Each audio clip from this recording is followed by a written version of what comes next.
Imagine this.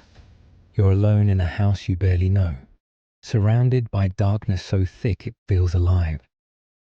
The clock strikes midnight, and then 3 knocks.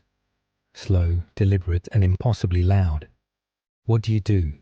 Open the door, ignore it, or do you run? But where can you run when the real danger isn't outside? It was a night drenched in silence, the kind of stillness that presses against your chest and makes every sound a thunderclap. Lisa had just moved into her grandmother's ancient house, a place shrouded in mystery and whispered warnings. It stood alone at the edge of a sprawling forest, its windows like unblinking eyes staring into the void. As she unpacked, the air grew colder, heavy with an unshakable sense of being watched. That's when she found it, an old, tattered diary hidden beneath the loose floorboard in her bedroom. The leather cover was cracked, and the pages were brittle, yet the ink looked as if it had been written only yesterday. The final entry made her blood run cold. Whatever you do, don't answer the knock after midnight. Not unless you want to see it. Lisa laughed nervously, brushing it off as a relic of her grandmother's eccentricity. But as the hours dragged on, the house seemed to groan and creak as if it were alive. Shadows pulled in corners where the light refused to reach, and the forest outside whispered secrets she couldn't understand. At exactly midnight, the first knock came. It was slow and deliberate, a sound that reverberated through her bones. She froze, her heart pounding so hard it drowned out everything else. The knock came again, this time louder, almost impatient. She crept toward the door, each step feeling heavier than the last, her breath shallow and uneven.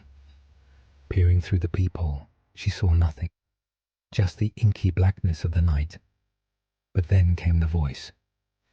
Low, guttural, and dripping with malice, it slithered through the door. "Let me in." Lisa stumbled back, her mind racing. Who, or what, was out there? Her phone buzzed violently in her hand, its screen flickering to life. A single message appeared. "It's inside."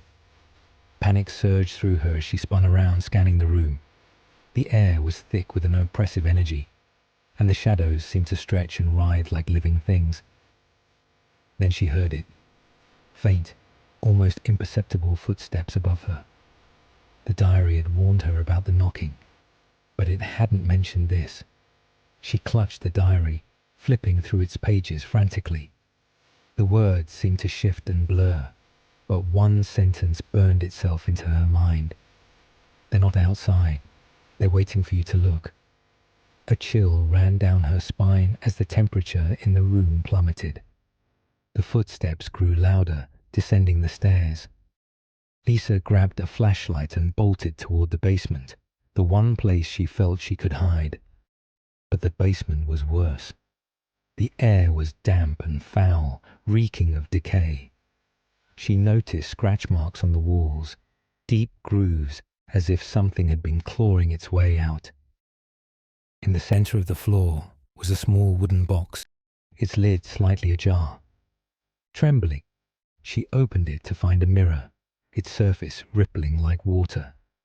Her reflection stared back, but it wasn't hers. It smiled, its eyes dark and hollow. Lisa screamed, dropping the mirror. But the moment it shattered, the house erupted in chaos.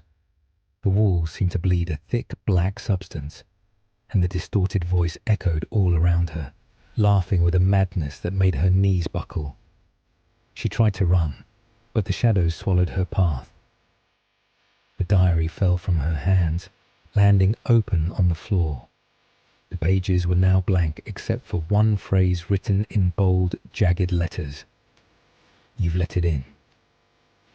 The last thing Lisa saw before the darkness consumed her was her reflection crawling out of the shattered mirror, its twisted smile widening as it whispered, "Thank you. And now, you know the truth about the knocks at midnight. But let me leave you with one question. Would you have answered the door? If this story gave you chills, Make sure to hit that subscribe button and join our community of thrill seekers. Don't forget to like the video and share your thoughts in the comments.